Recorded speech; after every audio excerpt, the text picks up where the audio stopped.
Hello viewers and welcome to my channel, Review Information. In this video I will show you how to reset network settings on Samsung Galaxy M01 smartphones. Subscribe to my channel and hit the bell icon to get notified any updates.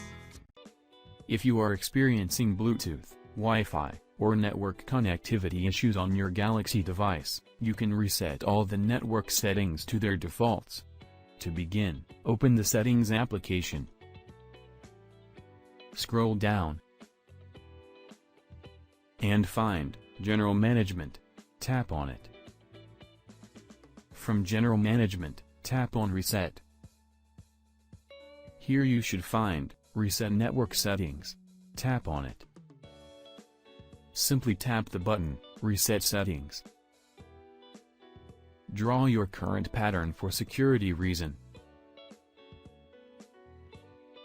Then finally, tap on Reset. That's it. The network settings has been reset. So in this way, you can reset network settings on Samsung Galaxy M01 smartphones. Thank you for watching. Hope you guys enjoyed my video. Please subscribe my channel for more videos. Goodbye.